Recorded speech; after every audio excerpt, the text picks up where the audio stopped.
Tomorrow will be a day of rejoicing as well of mourning. आजादी की खुशी को पार्टीशन ने फीका कर दिया। नियति के साथ मुलाकात, नियति थी आजादी और फाइनली हमें आजादी मिल गई थी एंड आज हमारी आजादी से मुलाकात हो रही थी। Belonging to two different civilisations, यहाँ पे जन्ना ने बोला कि हम दोनों अलग अलग सभ्यता को ही बिलोंग करते हैं। ये उनका मानना है, हमारा मानना नहीं है। पूरा का पूरा हैदराबाद का स्टेट है एंड इसके अराउंड ये बॉम्बे है, मद्रास है, मैसूर है, ईस्टर्न स्टेट है, सब कुछ सराउंडेड है। सुंदर से फ्लोचार्ट से देख सकते हैं आप। ये देख सकते हैं, ये है पोटी श्रीरामुलु, ये है विशाल आंध्र मूवमेंट, वो फीचर है ये active recall mind map. Hello everyone, welcome to Humanitas and this is the in depth NCERT one shot lecture of the first chapter of political science, challenges of nation building. Chapter में पूरी तरह से deep dive करने से पहले, NCERT की हर एक line को अच्छे से एंड एक इंटरेस्टिंग मैनर में समझने से पहले एक बार एक शॉर्ट स्टोरी में पूरे के पूरे चैप्टर का ओवरव्यू समझते हैं।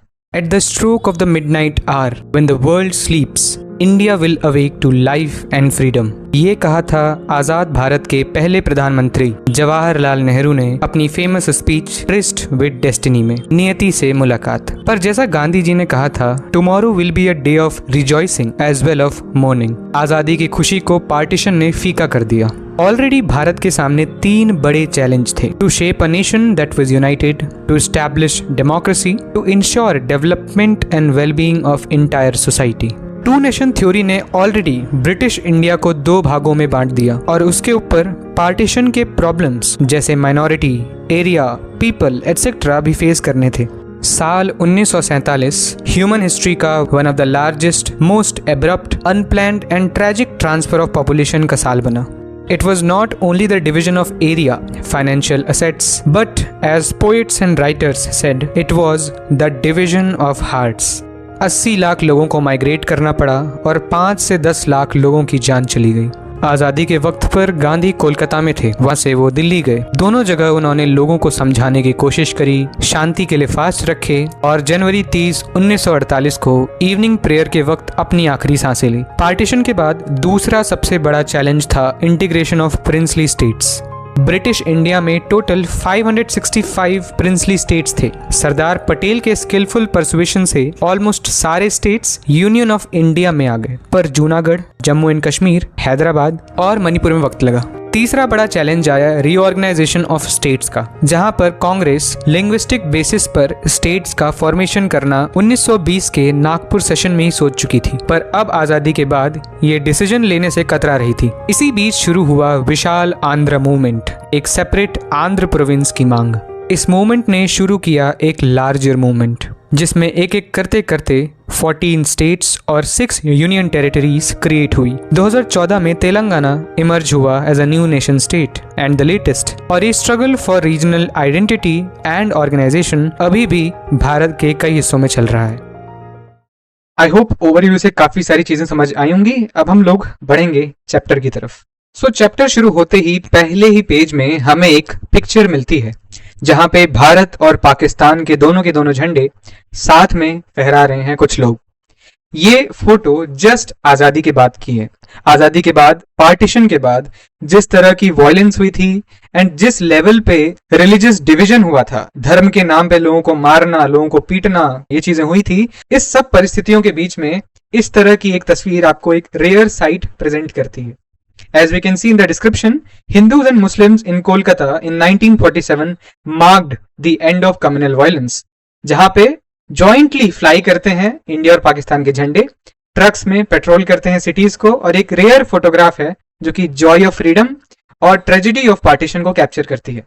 अब कई लोग इस चैप्टर के ओवरव्यू को स्किप कर देंगे, but I will not skip the overview, क्योंकि अगर आप इस ओवरव्यू को अगर एक बार अच्छे से समझ जाएंगे देन आपको बहुत ज्यादा क्लैरिटी मिलेगी आगे चैप्टर को प्रोसीड करते हुए पढ़ने की।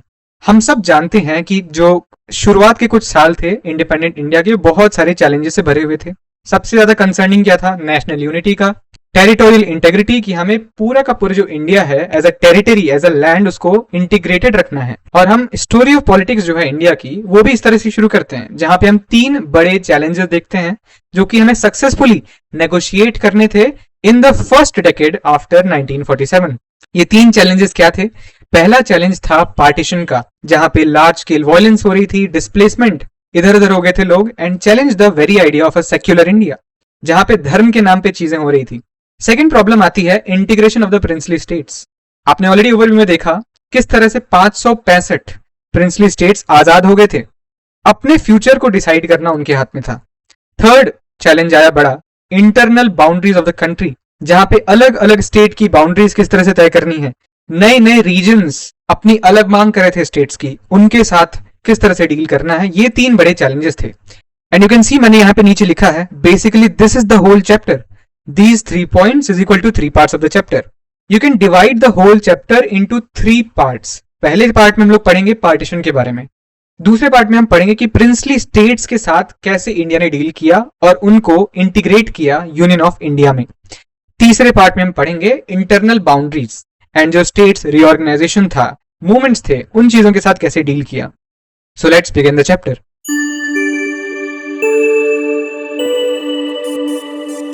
सो ये रहा first page, challenges for the new nation state at the hour of midnight.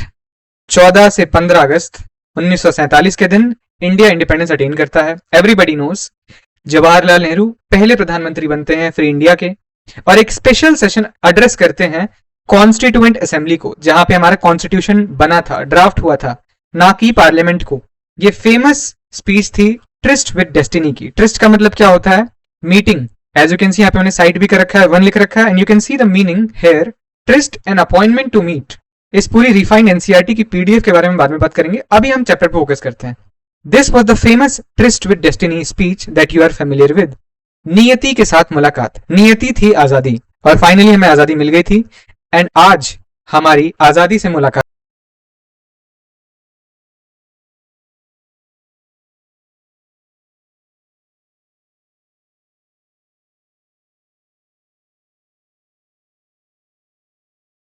This was the moment Indians had been waiting for. हमने ऑलरेडी अपनी हिस्ट्री टेक्स्ट बुक में रीड किया है कि बहुत सारी वॉइसेस थी हमारे नेशनल मूवमेंट में, सरोजनी नायडू से लेकर के महात्मा गांधी तक, सुभाष चंद्र बोस से लेकर के सरदार वल्लभ भाई पटेल तक। बट जितनी भी अलग अलग वॉइसेस थी, अलग अलग स्टेट से आने वाली, अलग अलग कल्चर से आने वाली, 2 गोल्स ऐसे थे जिनमें हर कोई अग्री करता था। वो 2 गोल्स क्या थे? पहला गोल था हमारा जो देश है वो रन करेगा एक लोकतांत्रिक सरकार के तौर पे, एंड दूसरा गोल था गवर्नमेंट जो है वो वेलफेयर पे काम करेगी, run for the good of all. Particularly ध्यान दिया जाएगा पुअर पे, गरीब लोगों पे, and socially disadvantage groups. And अब क्योंकि भारत आजाद हो गया था, so it was the time to realise the promise of freedom. ये आसान नहीं होने वाला था। इंडिया बॉर्न हुआ था एक नेशन स्टेट के तौर पे बहुत ही डिफिकल्ट सर्कमस्टांसिस में। उस समय पे और कोई कंट्री इतने विषम परिस्थिति पे, यानी कि डिफिकल्ट सिचुएशन में बॉर्न नहीं हुई थी। क्यों? क्योंकि फ्रीडम पार्टीशन के साथ आई थी। साल 1947 एक अनप्रेसिडेंटेड वायलेंस का ईयर था। अनप्रेसिडेंटेड मतलब something which was not expected, and trauma of displacement. और इस परिस्थिति में भारत आजाद हुआ था। आप ये आइकॉनिक फोटो देख सकते हैं जहां पे हजारों लाखों लोग दिख रहे हैं, भारत का झंडा सामने फहरा रहा है, लाल किले पर जवाहरलाल नेहरू खड़े हैं, prime minister Jawaharlal Nehru speaking from the Red Fort, 15 अगस्त 1947। दिस इज द न्यूज़पेपर, 19 जुलाई का न्यूज़पेपर है। End of 200 year old British rule in India. Royal assent मिल गया था इंडिपेंडेंस बिल का, and we got independent. 2 dominions created. हम सबको पता है कौन सी वो 2 डोमिनियंस, कौन से वो 2 नेशंस थे। अब 3 चैलेंजेस को शुरू करने से पहले एक इंटरेस्टिंग यहाँ पे कोट लिखा है, कोटेशन है, महात्मा गांधी ने क्या बोला 14 अगस्त 1947। कोलकाता में थे वो, भारत की आजादी के जस्ट एक दिन पहले, जिस दिन पाकिस्तान आजाद हुआ था। सो इस कोटेशन में महात्मा गांधी बेसिकली बोल ये रहे हैं कि हम आजाद तो हो जाएंगे बट हमारा बंटवारा हो जाएगा। Tomorrow will thus be a day of rejoicing as well of mourning. ये आजादी का दिन बहुत जश्न मनाने का, बहुत खुश होने का तो जरूर है, बट उतना ही दुख व्यक्त करने का भी है। सो हम यहाँ पे देख पा रहे हैं कि महात्मा गांधी का पीओवी क्या था, वो किस तरह से सोच रहे थे। He was happy that finally India independent हो गई थी, बट उनके दिमाग में ये चीज जरूर थी कि इंडिया का बंटवारा हो गया था। अब देखते हैं 3 चैलेंजेस के बारे में। पहला चैलेंज क्या था? Broadly independent India 3 kinds of challenges face करती है। पहला और सबसे इमीडिएट चैलेंज, यानी कि जो आजादी के जस्ट बाद हमने फेस किया, वो था to shape a nation that was united yet accommodative of the diversity in our society. Accommodative मतलब विलिंग टू अडॉप्ट, ठीक है, अपने आप को कोऑपरेट करना, एडजस्ट करना बेसिकली। सो जो हमारी सोसाइटी की, हमारी कंट्री की जितनी जो डाइवर्सिटी थी उसको अकोमोडेट करना, उसके साथ एडजस्ट करना। India was a land of continental size, एक कॉन्टिनेंट के बराबर का एक कंट्री था और उतनी डाइवर्सिटी थी। हमारे यहाँ के लोग अलग अलग भाषाएं बोलते थे, अलग अलग तरह के कल्चर, रिलीजन्स फॉलो करते थे। एंड एट दैट टाइम ये वाइडली बिलीव कर रहे थे लोग कि इतनी ज्यादा डाइवर्सिटी में, जहां पे वेस्ट बंगाल में बंगाली बोली जा रही है, मद्रास में 3-4 अलग लैंग्वेज बोली जा रही हैं, एंड राजस्थान का कल्चर अलग है, आसाम की तरफ आप चले जाते हैं तो वहां आपको एकदम डिफरेंट कल्चर देखने को मिलता है। So everything was different about different parts of the country. हर चीज डाइवर्स थी, हर चीज अलग थी। सो लोग ये मान के चल रहे थे कि इतनी ज्यादा डाइवर्सिटी में एक कंट्री बहुत देर तक यूनाइटेड नहीं रह सकती है। और उसके ऊपर से आ गया partition. Partition appeared to prove everyone's worst fears कि ऑलरेडी हम इतनी डाइवर्सिटी को अकोमोडेट करने की बात कर रहे हैं, ऑलरेडी हम ये बात कर रहे हैं कि क्या भारत एज अ देश सस्टेन कर पाएगा, जी पाएगा। ऊपर से भारत का बंटवारा हो गया, वो भी धर्म के नाम पे। There were serious questions about future of India. क्या इंडिया सर्वाइव कर पाएगा एज अ यूनिफाइड कंट्री? क्या इंडिया नेशनल यूनिटी को इतना ज्यादा एम्फसाइज करेगा कि हम बाकी चीजें भूल जाएं? क्या इसका मतलब ये होगा कि जो रीजनल और सब नेशनल आइडेंटिटीज हैं, सब नेशनल मतलब नेशन के अंडर जितनी भी आ जाती हैं, एक स्टेट लेवल पे आइडेंटिटी, कल्चर के नाम पे आइडेंटिटी, लैंग्वेज के नाम पे आइडेंटिटी, क्या इन सब आइडेंटिटीज को भारत एज अ नेशन दबोच के यूनिटी का परचम फैलाएगा? And there was an urgent question कि इंटीग्रेशन जो था टेरिटरी का वो कैसे अचीव होगा। सो पहला चैलेंज हमने देखा बेसिकली है यूनिटी। अगर इसको एलैबोरेट करें तो to shape a nation that was united yet accommodative of the diversity in our society. Second challenge था टू स्टैब्लिश डेमोक्रेसी। ऑलरेडी हम पिछले साल पढ़ चुके हैं इंडियन कॉन्स्टिट्यूशन के बारे में क्लास 11th में, एंड हम जानते हैं कि कॉन्स्टिट्यूशन हमें फंडामेंटल राइट्स ग्रांट करता है और एक्सटेंड करता है right to vote to every citizen, सब जानते हैं। यूनिवर्सल एडल्ट फ्रेंचाइज है। इंडिया ने अडॉप्ट किया रिप्रेजेंटेटिव डेमोक्रेसी, एंड आगे देखें तो लिखा based on the parliamentary form of government, यानी कि हमारी एक पार्लियामेंट्री फॉर्म ऑफ गवर्नमेंट है। हम पार्लियामेंट के 543 एमपीज को इलेक्ट करते हैं, वो हमें रिप्रेजेंट करते हैं। हम डायरेक्टली वहां जाके बिल पास नहीं कर रहे हैं, डिसीजंस नहीं ले रहे हैं, बल्कि हमने एमपीज को इलेक्ट कर रखा है। That is what representation is, वो रिप्रेजेंटेशन है। एंड अंडर अ पार्लियामेंट, एक पार्लियामेंट्री फॉर्म ऑफ गवर्नमेंट है। पार्लियामेंट के थ्रू वो सारे के सारे डिसीजंस, भारत कैसे चलेगा, आगे क्या होगा, वो सारे डिसीजंस लिए जाएंगे। ये हमारा लोकतंत्र था। ये फीचर्स इंश्योर करते कि पॉलिटिकल कॉम्बिनेशन किस तरह से वर्क करेगा हमारे डेमोक्रेटिक फ्रेमवर्क में। This is a very interesting point.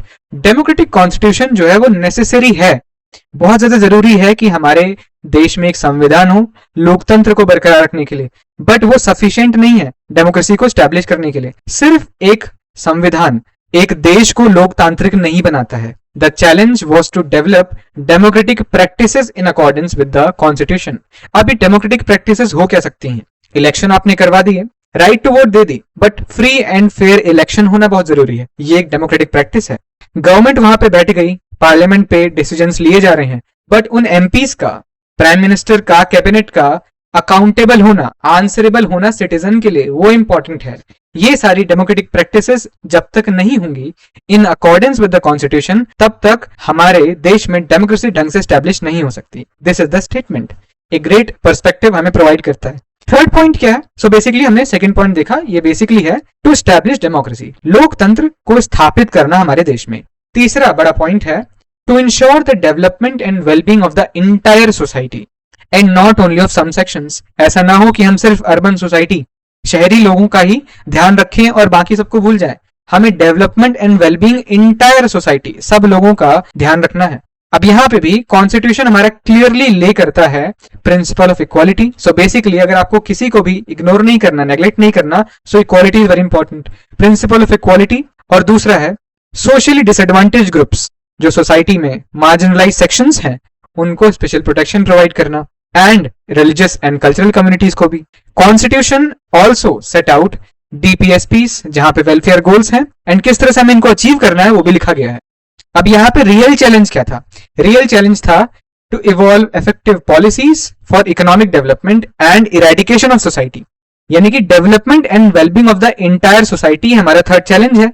But ये चैलेंज का रियल चैलेंज क्या है? इसकी रियलिटी ये है कि हमें करना क्या है, इफेक्टिव पॉलिसीज ऐसी बनानी है जिससे इकोनॉमिक डेवलपमेंट हो, क्योंकि बेसिकली समाज ऊपर तभी आएगा जब इकोनॉमिक डेवलपमेंट होगा और गरीबी दूर होगी। अब ऐसे चैलेंजेस को इंडिया किस तरह से रिस्पॉन्ड करता है? एंड कहाँ तक हम ये सारे के सारे जो ऑब्जेक्टिव्स थे, चैलेंजेस थे, कहाँ तक अचीव कर पाते हैं, कहाँ तक इन चैलेंजेस को खत्म कर पाते हैं। ये पूरी की पूरी जो आपकी बुक है ये इसी चीज को समझाने की कोशिश करेगी, इन्हीं क्वेश्चंस का आंसर देगी। ये बुक आपको पूरी की पूरी पॉलिटिक्स जो हमारी स्टोरी है इंडिपेंडेंस से लेकर अभी तक की, उसके बिग क्वेश्चंस को आंसर करने की कोशिश करेगी। पहले 3 चैप्टर आपको इन्हीं पहले 3 चैलेंजेस के ऊपर काम करेंगे। इस चैप्टर में हम लोग फोकस कर रहे हैं पहले चैलेंज पे, जो कि है नेशन बिल्डिंग। दूसरा जो चैप्टर हमारा आएगा वहां पे हम डेमोक्रेसी की बात करेंगे, एंड तीसरा चैप्टर में हम बात करेंगे इकोनॉमिक्स की, डेवलपमेंट की। सो ये थे 3 चैलेंजेस, आई होप समझ आए होंगे। पहला चैलेंज था to shape a nation that was united yet accommodative of the entire society. दूसरा चैलेंज था टू एस्टैब्लिश डेमोक्रेसी। तीसरा चैलेंज था to ensure the development and wellbeing of the entire society, not only of some sections. अगर simply बोलूं, unity, democracy and development, simply आप इसको ऐसे याद रख सकते हैं। यू कैन सी नीचे हमें 3 स्टैम्प्स दिए हैं जो कि रिपब्लिक ऑफ इंडिया लिखा है इस पे। ये तीनों स्टैम्प्स इशू हुए थे 1950 में, पहले रिपब्लिक डे के दिन 26 जनवरी 1950 को। यू कैन सी अलग अलग चीजें यहाँ पे रिप्रेजेंट कर रखी हैं। 12 आने का ये स्टैम्प है एंड यहाँ पे चरखा बना है। दूसरा आप देख सकते हैं यहाँ पे हल बना है और ये धान बना है जो कि एग्रीकल्चर को शो कर रहा है। ये हमारा सेल्फ रिलायंस शो कर रहा है। यहाँ पे सेलिब्रेशंस है, यहाँ पे भारत का झंडा है, शहनाइयां हैं, सेलिब्रेशंस हो रहे हैं। Very interesting. अब यहाँ पे अगले कुछ पेजेस में हमें दिखता है फैज अहमद फैज, जो कि एक पाकिस्तान के पोइट थे जिन्हें द डॉन ऑफ फ्रीडम लिखा है। सुबह ए आजादी उर्दू पोएम है। एंड दूसरे पेज में मिलता है टुडे आई कॉल वारिस शाह, अमृता प्रीतम का, जो कि भारत की जानी मानी पोइट है। आज अखा वारिस शानू।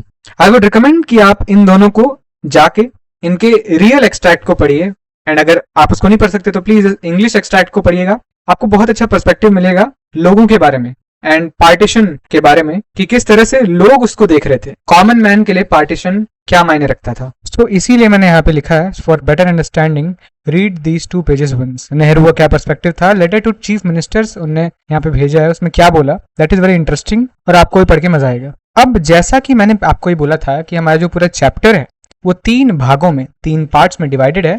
उसका पार्ट 1 आ गया है which is partition, displacement and rehabilitation. Displacement यानी कि इधर उधर हो जाना लोगों का, एंड रिहैबिलिटेशन की फाइनली रिकवरी कैसे हुई पूरी सिचुएशन की, ये हम पूरा पढ़ने वाले हैं। 14-15 अगस्त को 1947 को एक नेशन नहीं बल्कि 2 नेशन अलग अलग एग्जिस्टेंस में आए थे, इंडिया और पाकिस्तान। हम सब जानते हैं कि रिजल्ट था पार्टीशन का and division of British India into India and Pakistan. Drying of the border जो था बेसिकली डिमार्केशन। डिमार्केशन का मतलब क्या होता है, टू शो और mark the limits of something, यानी कि बॉर्डर बनाना, लिमिट करना कि आप यहां तक आ सकते हैं, यहां तक आपका देश है, यहां तक हमारा देश है। ये जो काम था drying of the border, territory of each country, इसने मार्क किया कल्मिनेशन ऑफ पॉलिटिकल डेवलपमेंट्स, जो कि हमने अपनी हिस्ट्री टेक्स्ट बुक्स में रीड किया है। कल्मिनेशन का मतलब बेसिकली ये पीक पॉइंट था, क्लाइमैक्स था बॉर्डर बनने से, पार्टीशन का। अब यहाँ पे आती है इंटरेस्टिंग चीज, according to the 2 nation theory. अब 2 नेशन थ्योरी है क्या, ये देखते हैं। अब ये थ्योरी एडवांस किसने करी थी, मुस्लिम लीग ने। इंडिया कंसिस्ट करता था नॉट 1।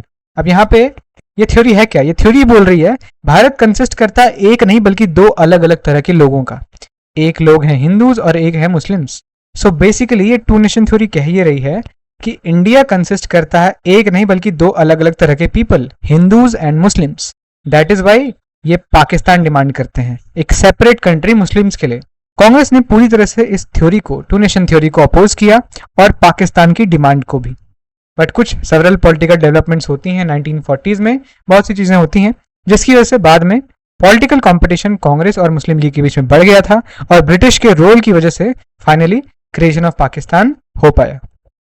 अब 2 नेशन थ्योरी को अगर हम थोड़ा और समझें, मैं आपको ऐसे बीच बीच में कुछ इंटरेस्टिंग चीजें बताते रहूंगा, कोशिश करूंगा चैप्टर को इंटरेस्टिंग बनाने के लिए कुछ इनसाइट्स देके, कुछ अलग स्टोरीज बता के। So they are not part of the chapter, वो चैप्टर का पार्ट नहीं है, वो आपकी एनसीईआरटी का पार्ट नहीं है, वो एग्जाम में नहीं आने वाला है, बट सिर्फ आपको और क्यूरियस करने के लिए और चैप्टर को इंटरेस्टिंग बनाने के लिए मैं वो चीजें बताऊंगा।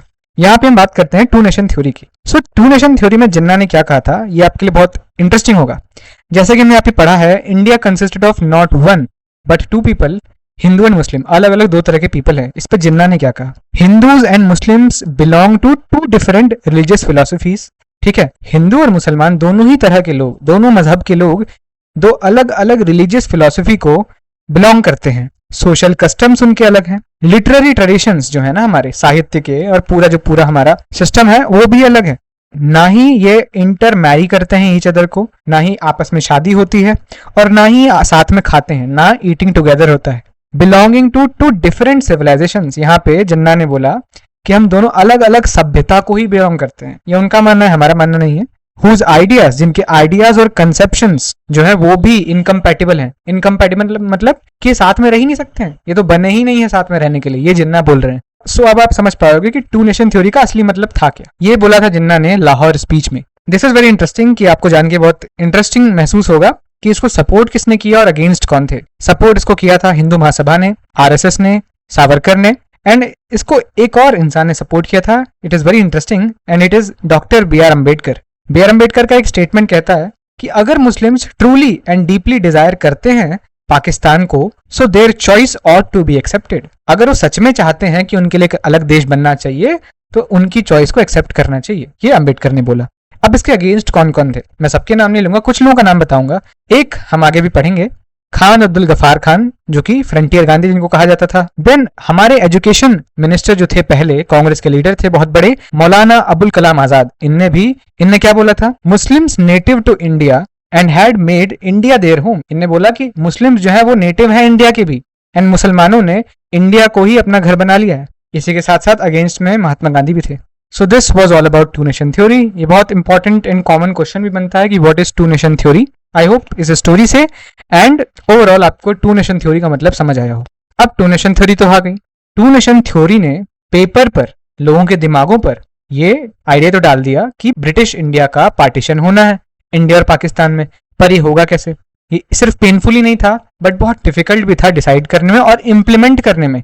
अभी डिसाइड हुआ फाइनली कि हम प्रिंसिपल ऑफ रिलीजियस मेजोरिटीज को फॉलो करेंगे पार्टीशन के लिए। अब इसका मतलब क्या हुआ, अगर आप सिर्फ इस टर्म को समझो, principle of religious majorities, religious मतलब रिलीजन और मेजोरिटीज मतलब मेजोरिटी, यानी कि जहां पर जिस रिलीजन की मेजोरिटी हो वहां पर वो देश बनेगा। यानी कि जहां मुसलमान ज्यादा वहां पाकिस्तान, जहां नॉन मुस्लिम ज्यादा वहां इंडिया। यही है।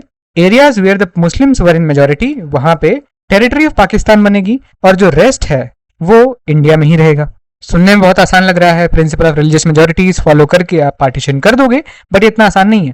देखते हैं। The idea might appear simple, जैसा कि मैंने बोला, but it presented all kinds of difficulties. पहली डिफिकल्टी क्या थी? यहाँ पे हम 4 प्रॉब्लम्स की बात करेंगे। उसमें से पहली प्रॉब्लम है, there was no single belt of Muslim majority areas in British India. हमने बात तो कर ली कि रिलीजियस मेजोरिटी से हम पार्टीशन कर देंगे, बट ऐसी कोई सिंगल बेल्ट ही नहीं है जहां पे मुस्लिम्स मेजोरिटी में हो पूरी तरह से। 2 एरियाज ऑफ कंसेंट्रेशन थे, एक ईस्ट में था, एक वेस्ट में था, बट इन दोनों को जोड़ना और एक पाकिस्तान का देश बना देना ये बहुत मुश्किल था। तो हमने डिसाइड किया कि जो न्यू कंट्री है पाकिस्तान, वो 2 अलग अलग टेरिटरी कंप्राइज करेगी, वो 2 अलग अलग जगह पे होंगी, यानी कि 2 अलग अलग जगह पे 2 लैंड मिलकर पाकिस्तान देश बनाएंगे, वेस्ट एंड ईस्ट पाकिस्तान, जो कि separated by a long expense of Indian territory. तो ये पहला था। एक भी सिंगल बेल्ट नहीं थी जहां पे मुस्लिम मेजोरिटी एरिया हो। दूसरा क्या था, अब जो मुस्लिम मेजोरिटी एरिया है भी, वहां पे भी हर मुस्लिम मेजोरिटी एरिया या हर एक मुस्लिम ये नहीं चाहता था कि वो पाकिस्तान का पार्ट हो। खान अब्दुल गफार खान, अभी हमने उनकी बात करी थी, जो कि अनडिस्प्यूटेड लीडर थे north Western Frontier province. North Western Frontier province क्या है? ये पाकिस्तान का इस समय एक प्रोविंस है जिसका आज का नाम है खैबर पख्तूनख्वा। पेशावर का नाम कई लोगों ने सुना होगा, शहर का, ये कैपिटल है उसकी। एंड पेशावर के ही थे खान अब्दुल गफार खान, जिनको हम फ्रंटियर गांधी भी बोलते थे, क्योंकि बहुत बड़े, बहुत स्ट्रांग गांधी सपोर्टर थे। इनने पूरी तरह से स्ट्रांगली अपोज किया था टू नेशन थ्योरी को, बट इवेंचुअली होता क्या है, इनकी वॉइस को इग्नोर किया जाता है एंड NWFP, आज का खैबर पख्तूनख्वा, मर्ज हो जाता है पाकिस्तान के साथ। तीसरा बड़ा प्रॉब्लम था 2 of the Muslim majority provinces, जो कि हमने देखा ईस्ट और वेस्ट में पंजाब और बंगाल हैं, वो भी वेरी लार्ज एरियाज कंप्राइज करते थे जहां पे नॉन मुस्लिम मेजोरिटी में थे। यानी कि जो आपके 2 बेल्ट हैं, 2 एरियाज हैं जहां पे मुस्लिम मेजोरिटी है, वहां पे भी कई ऐसे बड़े एरियाज हैं जहां पे नॉन मुस्लिम्स रहते हैं मेजोरिटी में। इवेंचुअली डिसाइड किया गया कि जो 2 प्रोविंसेस हैं इनको भी बांटा जाएगा, यानी कि पंजाब का एक हिस्सा पाकिस्तान में होगा, पंजाब का एक हिस्सा इंडिया में होगा। इसलिए आज पंजाब हमारा भी एक स्टेट है, उनका भी एक पंजाब नाम का स्टेट है। इसी तरह से बंगाल को भी 2 भागों में बांटा गया। इसी वजह से हमारे बंगाल का नाम वेस्ट बंगाल है, क्योंकि वो बांग्लादेश के वेस्ट में आता है, और इसको डिस्ट्रिक्ट और इवन लोअर लेवल तक बांटा गया था। ये जो डिसीजन था ना बाइफरकेट करने का, कि कौन सा हिस्सा कहां जाएगा, कहां ज्यादा मेजोरिटी है किसकी और किस तरह से डिवाइड करना है, ये डिसीजन बिल्कुल सिंपल नहीं था एंड ये डिसीजन मिडनाइट ऑफ 14 to 15 अगस्त यानी कि जिस दिन भारत को आजादी मिली तब तक नहीं ले पाए थे लोग। आप ये सोचो, जो डिसीजन मेकर्स हैं जिनको बॉर्डर बनाना है उनको नहीं पता है कि आज ये घर पाकिस्तान में होने वाला है या भारत में होने वाला है। तो उस घर में रहने वाले लोगों की आप परिस्थिति सोचो जिनको ये नहीं पता है कि आजादी के बाद वो पाकिस्तान में होने वाले हैं या भारत में होने वाले हैं। इसका मतलब ये हुआ कि लार्ज नंबर ऑफ पीपल जो थे, लोग थे, जैसा मैंने आपको बताया, उनको पता ही नहीं था कि वो आजादी के दिन पाकिस्तान में है, भारत में है। कितनी बड़ी प्रॉब्लम है ये। चौथी प्रॉब्लम थी most intractable of all. Intractable का मतलब होता है एक्सट्रीमली डिफिकल्ट टू कंट्रोल और डील विद, ठीक है, जिसको बहुत ही मुश्किल था डील करना। और ये प्रॉब्लम थी problem of minorities, both sides पे। माइनॉरिटीज मतलब पाकिस्तान में मुस्लिम मेजॉरिटी हो गई थी, तो यहाँ पे माइनॉरिटी यानी कि कम लोग किस धर्म के बचे थे, हिंदू, सिख। इसी तरह से भारत में मुस्लिम माइनॉरिटी हो गई थी और हिंदूज मेजॉरिटी में थे, सिख ज्यादा थे। So lakhs of Hindus and Sikhs जो कि एरिया थे जो आज पाकिस्तान में है, और उसी तरह से इक्वली लार्ज नंबर मुस्लिम्स के जो कि आज Indian side of Punjab Bengal में है एंड कुछ हद तक दिल्ली में भी और उसके सराउंडिंग एरियाज में, वो अपने आप को ट्रैप महसूस कर रहे थे। एक मुसलमान जिसका आज घर भारत में था, एक हिंदू जिसका घर आज पाकिस्तान में था, जिसके दादा परदादा एंसेस्टर्स शताब्दियों से उस घर में रह रहे थे, उस गांव को अपना घर, अपना गांव मान रहे थे, आज वो उस देश में, आज वो उस मोहल्ले में अनडिजायरेबल एलियन बन के रह गए थे अपने ही घर में। As soon as it become clear कि कंट्री जो है वो पार्टीशन हो गई है, वायलेंस स्टार्ट हो गया और वायलेंस अनप्रेसिडेंटेड लेवल पे स्टार्ट हुआ, जो किसी ने सोचा नहीं था, किसी ने एंटिसिपेट नहीं किया था कि किस लेवल पे, किस स्केल पे प्रॉब्लम जाने वाली है। किसी के पास प्लान्स नहीं थे। आप खुद सोचिए, जब लोगों को यही नहीं पता कि वो पाकिस्तान में है या भारत में है, तो प्लान कहां से बनाएंगे। इनिशियली जो पीपल थे, पॉलिटिकल लीडर्स थे, सबने यही सोचा कि वॉयलेंस टेम्पररी है, कुछ दिनों की है, खत्म हो जाएगी, पर ऐसा हुआ नहीं। आउट ऑफ कंट्रोल हो गई सिचुएशन। इस वजह से कई जो कम्युनिटीज थी दोनों तरफ बॉर्डर के, उनको कई बार मजबूरन अपने घरों को छोड़ना पड़ा at a few hours notice, कि उनको नोटिस दी जाती थी कि आपको 2 घंटे 3 घंटे 4 घंटे में छोड़ना है घर, और उनको उतने ही नोटिस गिवन टाइम में घर को छोड़ के जाना पड़ता था। सो ये बहुत ही एक इंटरेस्टिंग क्वेश्चन बनता है एंड बहुत कॉमन क्वेश्चन बनता है। Discuss the difficulties involve in the process of partition. And हमारे यहाँ पे 4 प्रॉब्लम्स आते हैं। ये 4 प्रॉब्लम्स क्या हैं? पहला प्रॉब्लम है एक भी सिंगल मुस्लिम मेजोरिटी बेल्ट नहीं है। दूसरा है कि सिंगल मेजोरिटी अगर एरिया है भी, जहां जहां एरियाज में है, वहां पे हर एक मुस्लिम मेजोरिटी एरिया पाकिस्तान का हिस्सा नहीं बनना चाहता है। तीसरी प्रॉब्लम थी कि बंगाल और पंजाब जहां पे मुस्लिम मेजोरिटी एरियाज थे, वहां के भी कई एरियाज नॉन मुस्लिम मेजोरिटी वाले हैं। और चौथा बड़ा प्रॉब्लम था माइनॉरिटीज। अब प्रोसेस ऑफ पार्टीशन से बढ़ते हैं कॉन्सिक्वेंसेज ऑफ पार्टीशन। रिजल्ट, परिणाम क्या था पार्टीशन का? साल 1947 ह्यूमन हिस्ट्री का, मानव इतिहास का one of the largest most abrupt यानी कि अचानक से हुआ और unplanned and tragic transfer of population था। किलिंग्स और एट्रोसिटीज दोनों साइड्स में थी बॉर्डर के। धर्म के नाम पे लोग एक दूसरे की कम्युनिटी को रूथलेसली यानी कि बिना सोचे एकदम बेरहमी से मार रहे थे एंड मेम कर रहे थे। मेम का मतलब कि किसी को इतनी बुरी तरह मार देना कि उसके बॉडी पार्ट यूज में ही ना आ पाए, नो लॉन्गर इन यूज। सो पहला पॉइंट है, cities like Lahore, Amritsar and Kolkata ये कम्युनल जोन्स बन जाती हैं। कम्युनल जोन का मतलब कम्युनिटीज की जोन बन जाती हैं, यानी कि लाहौर मुस्लिम मेजोरिटी एरिया, वहां मुस्लिम्स ने अपना कम्युनल जोन बना लिया है। अमृतसर सिख, कोलकाता में हिंदूज का कम्युनल जोन बन गया। इससे हुआ क्या? मुस्लिम्स अवॉइड करेंगे ऐसे एरियाज में जाना जहां पे हिंदूज या फिर सिख हो, और हिंदूज और सिख अवॉइड करेंगे ऐसे एरियाज में जाना जहां पे मुस्लिम्स प्रिडोमिनेंस में हो। मजबूरन उनको अपने घर छोड़ के जाना पड़ता बॉर्डर के अक्रॉस, एंड लोगों ने बहुत इमेंस सफरिंग्स झेली इस टाइम पे। दोनों साइड्स बॉर्डर की जो माइनॉरिटीज थी उनको अपने घर छोड़ने पड़े, टेम्पररी शेल्टर सिक्योर करना पड़ा रेफ्यूजी कैंप्स में। रेफ्यूजी का मतलब people who have fled their countries to escape conflict, violence और persecution and have sought safety in other country. किसी और रीजन में या फिर किसी और कंट्री में शरण ले लेना, हिंदी में बोलते हैं शरणार्थी, ये होता है रेफ्यूजी का मतलब। और ऐसे लोगों के लिए जो कैंप्स बनाए थे दूसरे कंट्रीज में, वहां पे इन लोगों ने टेम्पररी शेल्टर सिक्योर किया। कई बार इन लोगों को अनहेल्पफुल लोकल एडमिनिस्ट्रेशन और पुलिस मिलते थे। लोकल एडमिनिस्ट्रेशन एंड पुलिस जो कि लॉ एंड ऑर्डर और सिटीजन्स के फर्स्ट हेल्प होने चाहिए, वही अनहेल्पफुल हो गए थे आज। ऑफन इन लोगों को अपने पैरों पे ही, यानी कि किसी व्हीकल के थ्रू नहीं, अपने पैरों पे ही चल के बॉर्डर को क्रॉस करना पड़ता था।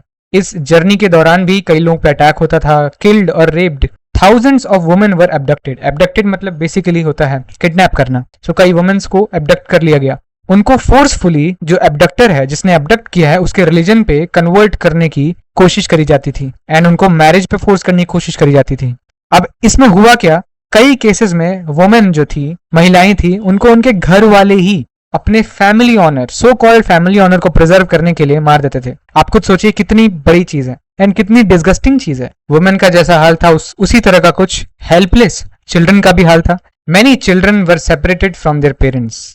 जो बॉर्डर क्रॉस कर पाते थे वो भी बेघर हो गए थे, उनको भी अपना घर नहीं मिलता था. इस वजह से lakhs of these refugees, for lakhs of these refugees, country की फ्रीडम का मतलब था लाइफ इन रेफ्यूजी कैंप्स. क्योंकि उनके लिए आजादी का मतलब वो आजादी नहीं थी जो नॉर्मल इंसान सड़कों पे आके अपने देश के लिए सेलिब्रेट करता, बट उनके लिए आजादी बंटवारा बन के रह गया था, जहां पे उनको अपने ही घर से बेघर कर दिया गया. Writers, poets and film makers in India and Pakistan, दोनों जगह पे वो भी अपना एक्सप्रेस करते हैं किस बेरहमी से किलिंग्स हुई थी, सफरिंग हुई थी, डिस्प्लेसमेंट की, एंड किस तरह की वायलेंस हुई थी अपनी अपनी नॉवेल्स में, स्टोरीज में, पोएम्स में एंड फिल्म्स में.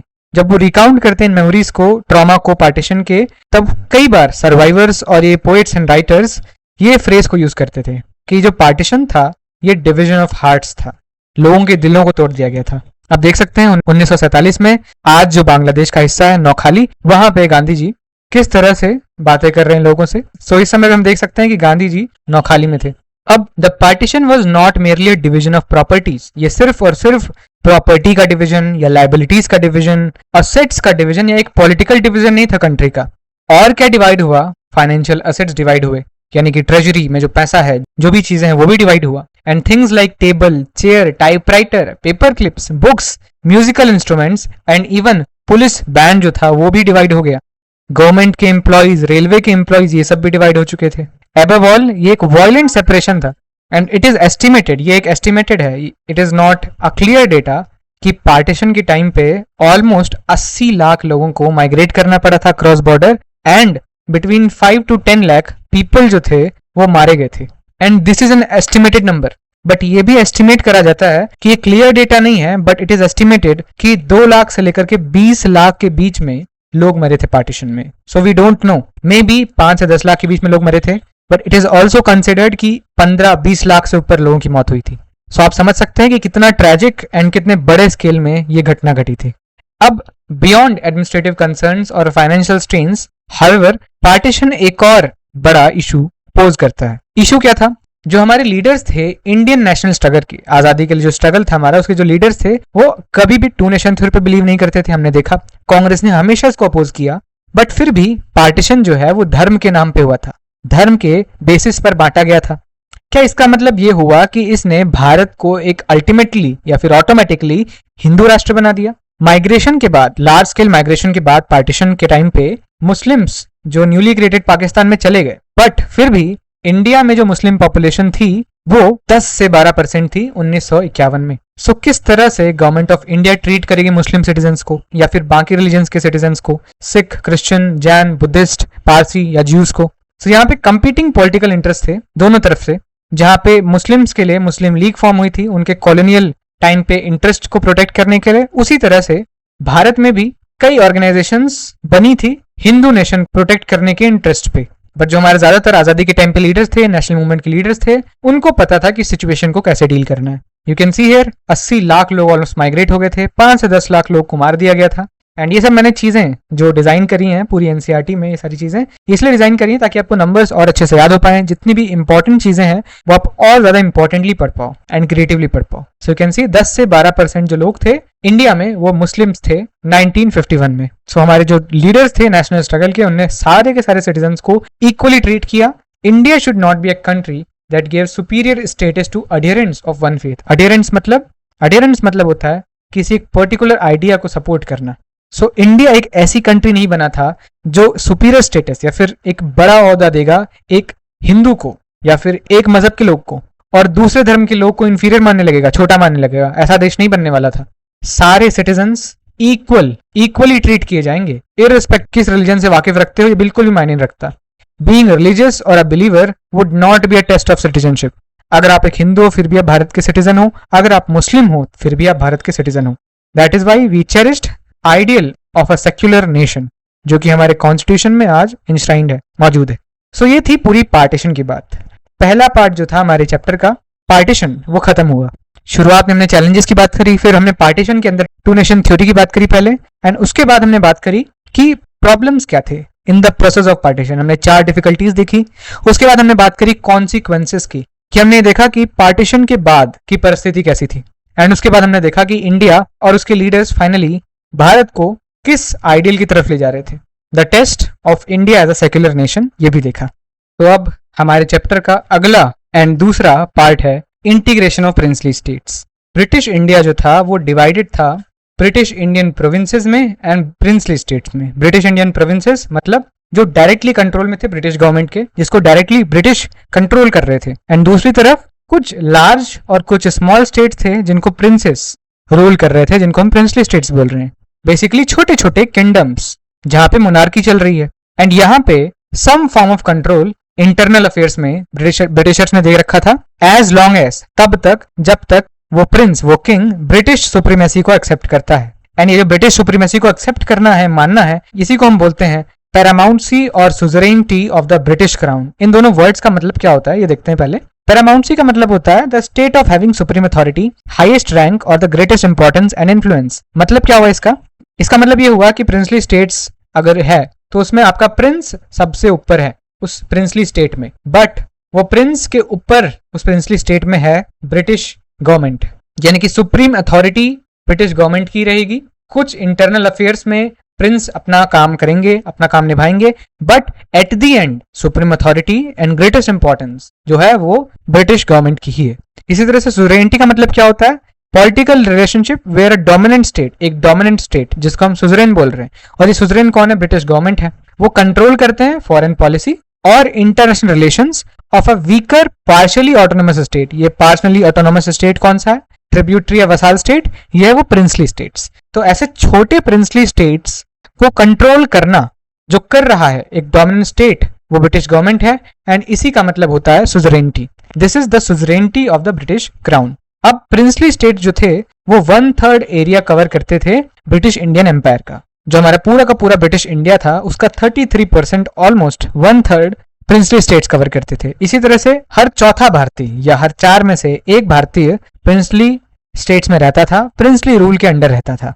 यहाँ पे मैंने इस चीज को सिंप्लीफाई कर दिया है। ब्रिटिश इंडिया में टोटल 565 प्रिंसली स्टेट्स थे, इसको आप इसके अंडर कर सकते हैं। ब्रिटिश इंडियन प्रोविंसेस थे, एंड प्रिंसली स्टेट्स में 1/3 एरिया जो था लैंड एरिया वो प्रिंसली स्टेट्स कवर करते थे। उसी तरह से 1/4 जो इंडियन पॉपुलेशन थी वो प्रिंसली स्टेट्स में रहती थी।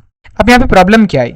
प्रॉब्लम ये आई कि जस्ट बिफोर इंडिपेंडेंस, इंडिपेंडेंस से जस्ट पहले ये अनाउंस किया गया कि with the end of their rule over India, Britishers का जब रूल खत्म होगा इंडिया में, ये जो पैरामाउंसी है ना, हमने बात करी सुप्रीम अथॉरिटी ब्रिटिश क्राउन की प्रिंसली स्टेट्स के ऊपर थी, सुजरेनिटी थी, उनका एक रिलेशनशिप था, वो भी खत्म हो जाएगा, वो लैप्स हो जाएगा। इसका मतलब क्या हुआ कि जो सारी की सारी प्रिंसली स्टेट्स थी 565, ये सारी लीगली इंडिपेंडेंट हो जाएंगी। एंड ब्रिटिश गवर्नमेंट ने ये व्यू लिया कि जितनी भी स्टेट्स हैं ये आजाद हैं, इनकी मर्जी है, ये भारत में ज्वाइन करना चाहते हैं कर सकते हैं, पाकिस्तान को ज्वाइन करना चाहते हैं कर सकते हैं, और अगर ये चाहते हैं कि हम आजादी के ख्वाब देखें, आजाद रहें, तो ये आजाद भी रह सकते हैं। सो आप सोच सकते हो कि हम एज अ नेशन एक यूनियन ऑफ इंडिया का सपना देख रहे थे, डेस्टिनी की सोच रहे थे, एंड एक बहुत बड़ा खतरा था, एक डर था कि भारत बहुत सैकड़ों टुकड़ों में डिवाइड हो सकता था। सो ये बहुत ही सीरियस प्रॉब्लम थी, एंड ये वेरी एग्जिस्टेंस जो थी इंडिया की, संप्रभुता थी जो होने वाली थी इंडिया की, उसको भी थ्रेटन कर सकती थी। बहुत जल्दी प्रॉब्लम्स स्टार्ट हो गई। सबसे पहले त्रावणकोर के जो रूलर थे उनने अनाउंस कर दिया कि वो तो आजाद होंगे, वो आजादी के ख्वाब देखने लग गए थे। दूसरी तरफ अगले ही दिन जो हैदराबाद के निजाम थे उनने भी एक सिमिलर अनाउंसमेंट कर दी कि वो भी आजादी का ख्वाब देख रहे हैं। Rulers like Nawab of Bhopal के जो नवाब थे वो एवर्स थे। एवर्स का मतलब क्या होता है? अगेंस्ट और not in favour of something. वो फेवर में नहीं थे, अगेंस्ट थे कॉन्स्टिट्यूएंट असेंबली ज्वाइन करने के। कॉन्स्टिट्यूएंट असेंबली जहां पे हमारा कॉन्स्टिट्यूशन बन रहा था भारत का। सो बेसिकली अगर आप टाइमलाइन के तौर पे देखो तो क्या चल रहा था? सबसे पहले त्रावणकोर के जो रूलर थे उन्होंने बोल दिया मैं तो आजाद रहूंगा, हमारा देश बनेगा। उसी तरह से अगले दिन निजाम हैदराबाद ने बोल दिया, एंड फिर नवाब ऑफ भोपाल आते हैं और वो बोलते हैं कि हम कॉन्स्टिट्यूएंट असेंबली ज्वाइन नहीं करेंगे। अब ये जो रिस्पॉन्स था ये बड़े स्टेट्स का, ये छोटे स्टेट्स नहीं थे, बड़े स्टेट्स थे, प्रिंसली स्टेट्स। इसका मतलब ये हुआ कि एक बहुत वेरी रियल पॉसिबिलिटी थी कि इंडिया बहुत सारे छोटी कंट्रीज में डिवाइड हो जाएगा। एंड वैसे भी क्योंकि हम जानते हैं कि प्रिंसली स्टेट्स थे, यानी कि यहाँ पे मोनार्की चल रही थी, यहाँ पे लोकतंत्र नहीं था। अगर ये देश बन भी जाते फिर भी लोकतांत्रिक देश नहीं होते, यहाँ पे एक राजा रूल कर रहा होता। इसलिए और एक स्ट्रेंज सिचुएशन थी जहां पे इंडियंस इंडिपेंडेंस ने एम किया था यूनिटी पे, साथ रहने की, एंड सेल्फ डिटर्मिनेशन, जिससे कि हमें लोकतंत्र मिलेगा, आजादी मिलेगी और एक लोकतांत्रिक देश बनाएंगे। ऐसे समय में प्रिंसली स्टेट्स जहां पे नॉन डेमोक्रेटिक मैनर में गवर्नमेंट रन कर रही है, मोनार्की है, एंड ये रूलर्स बिल्कुल भी विलिंग नहीं होंगे कि वो अपने देश के लोगों को डेमोक्रेटिक राइट्स दे दें। सो दो बड़े प्रॉब्लम क्रिएट हो गए यहाँ पे। ना ही इन देशों में लोकतंत्र आना इतना आसान था, और दूसरी तरफ एक बहुत रियल पॉसिबिलिटी थी कि इंडिया बहुत सारे छोटे कंट्रीज में डिवाइड हो जाएगा। अब इतनी सारी प्रॉब्लम्स के बीच में गवर्नमेंट का अप्रोच क्या रहा? अब गवर्नमेंट के अप्रोच को समझने से पहले हम लोग जो उस समय के होम मिनिस्टर थे उनने अपने लेटर में क्या लिखा प्रिंसली स्टेट्स को, इन सारे प्रिंसली स्टेट्स को जो लेटर लिखा था सरदार पटेल ने, हमारे होम मिनिस्टर ने, वो देख लेते हैं किस तरह से नेगोशिएट किया। We are at a momentous stage. अब क्या लिखते हैं सरदार पटेल कि हम एक मोमेंटस, एक बहुत बड़े स्टेज पे हैं, बहुत बड़े पल पे खड़े हैं भारत के इतिहास में। बाय कॉमन एंडेवर, ठीक है, साथ रह के हम इस कंट्री को रेज कर सकते हैं नई ग्रेटनेस तक, ऊंचाइयों तक ले जा सकते हैं। वाइल जो लैक ऑफ यूनिटी है वो हमें अनएक्सपेक्टेड कैलामिटीज यानी कि मुश्किलों से एक्सपोज कर देगी। अगर हम साथ में नहीं रहेंगे तो हमें बहुत मुश्किलात झेलने पड़ेंगे। आई होप कि जो इंडियन स्टेट्स हैं, इन्हीं प्रिंसली स्टेट्स की बात कर रहे हैं, ये रियलाइज करेंगे कि fully that if we do not cooperate, कि हम अगर कोऑपरेट नहीं करते हैं, साथ में मिलके काम नहीं करते हैं जनरल इंटरेस्ट में, तो एनार्की यानी कि किसी भी पावर का ना होना, ठीक है, उथल पुथल होना, डिसऑर्डर होना, और केओस जो है वो ओवरवेल्म हो जाएगा, वो छा जाएगा पूरी तरफ से, ग्रेट एंड स्मॉल, चाहे छोटा या बड़ा, एंड हम सबको बर्बादी की तरफ ले जाएगा, लीड अस टू टोटल रून। ये बोला सरदार पटेल ने। तो आप समझ सकते हो कि सरदार पटेल किस तरह से नेगोशिएट कर रहे थे एंड वो किस तरह से सोच रहे थे। अब देखते हैं कि हमारी गवर्नमेंट का अप्रोच क्या रहा। अब interim government took a firm stance against the possible division of India into small principalities of different sizes. interim government क्यों लिखा है यहाँ पे? interim मतलब temporary government, एक कुछ समय के लिए गवर्नमेंट। बेसिकली 1947 से पहले जवाहरलाल नेहरू की अध्यक्षता में हमारे देश में interim गवर्नमेंट चल रही थी कि जब हमें आजादी मिल जाएगी तब इलेक्शंस होंगे उसके बाद और तब नई सरकार आएगी। बट इलेक्शन से पहले तक, जब तक हमारे देश में इलेक्शन नहीं होते हैं, कोई सरकार नहीं बनती है, तब तक एक इंटरिम गवर्नमेंट चल रही थी। तो इस इंटरिम गवर्नमेंट ने फर्म स्टांस लिया, पोजीशन ली अगेंस्ट कि ऐसा ना हो पाए बिल्कुल भी, अंडर द माउंटबेटन प्लान। अब माउंटबेटन प्लान क्या था, अगर मैं आपको थोड़ा समझाने की कोशिश करूं, पहले हम इसका एक बैकग्राउंड समझते हैं। माउंटबेटन प्लान क्या है? माउंटबेटन प्लान को हम 3 जून प्लान भी बोलते हैं, क्योंकि ये जो प्लान था ये 3 जून को आया था। इसी के साथ साथ ये फॉर्मुलेट किया था ये plan vice Roy Lord Louis Mountbatten ने, इस वजह से ये प्लान का नाम पड़ा माउंटबेटन प्लान। अब इसके की प्रोविजंस क्या थे, ये इंपॉर्टेंट है। इसके प्रोविजंस ही की ये थे कि पार्टीशन जो था पंजाब और बंगाल का, वो इसको प्लान करना था। दूसरा था सिलेट और नॉर्थ वेस्टर्न फ्रंटियर प्रोविंस में रेफरेंडम्स करने थे।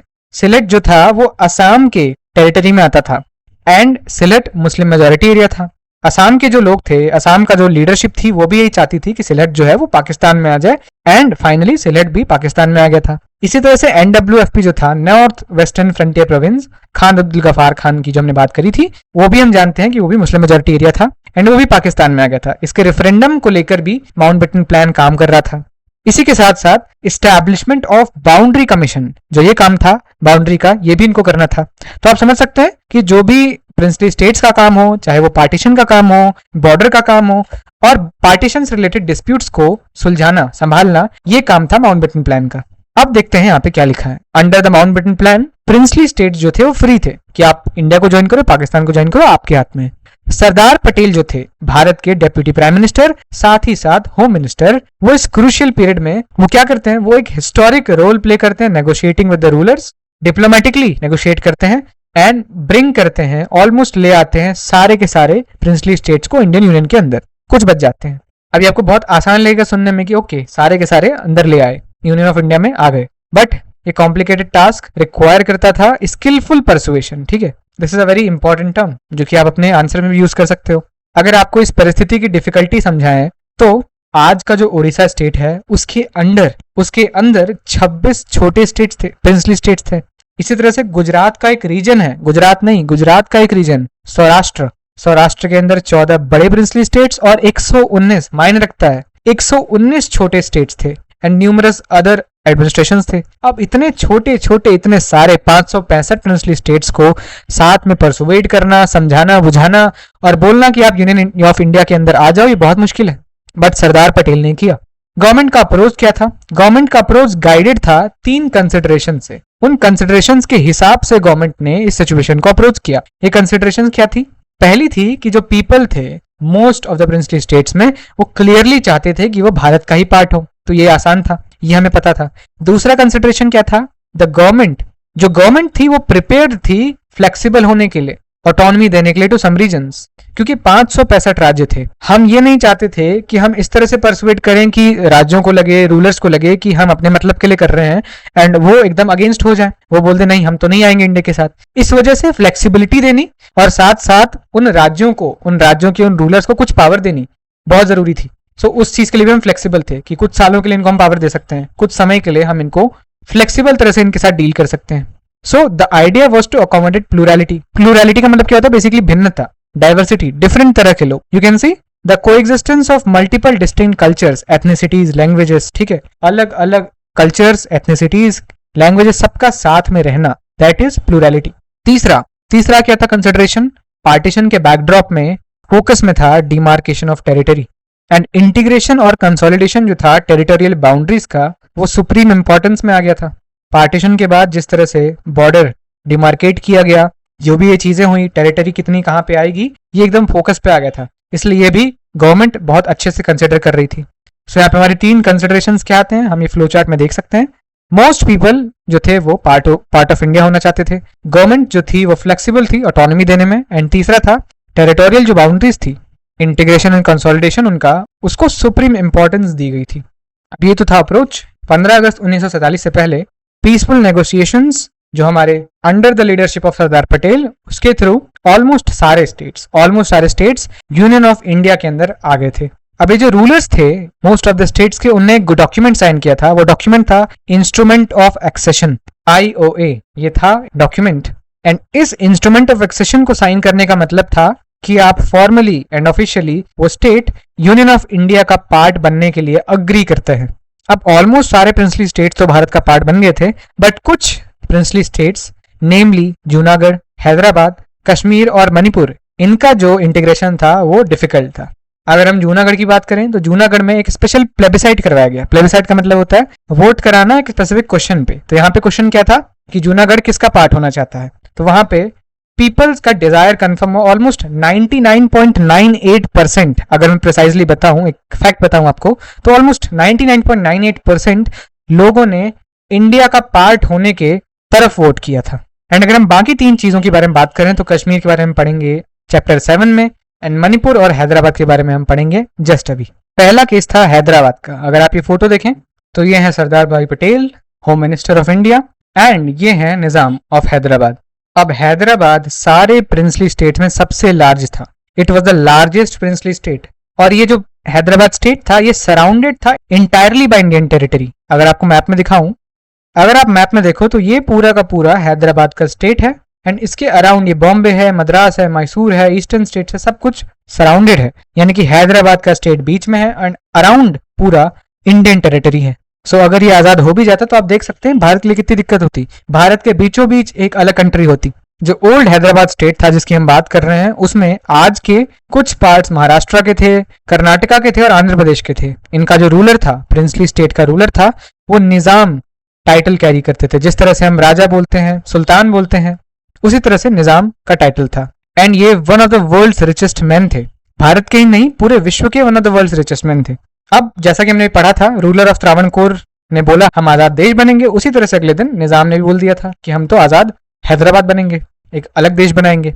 अब हैदराबाद और इंडिया एक स्टैंड स्टिल अग्रीमेंट में इंटर करते हैं नवंबर 1947 में, जहां पे नेगोशिएशंस चलती हैं ऑलमोस्ट 1 साल के लिए। स्टैंड स्टिल का मतलब क्या हुआ? स्टैंड स्टिल मतलब एक हॉल्ट, कि हम एक स्टिल मतलब कोई प्रॉब्लम है या फिर कोई कॉन्फ्लिक्ट है, कुछ भी हुआ है, तो उसमें हम एक अग्रीमेंट बना लेते हैं कि अभी हम इतने वक्त के लिए कुछ नहीं करेंगे, ये स्टिल सिचुएशन है, ये अग्रीमेंट बना लिया। एंड उतने वक्त में नेगोशिएशंस चल रही थी इंडियन गवर्नमेंट के साथ हैदराबाद के निजाम की।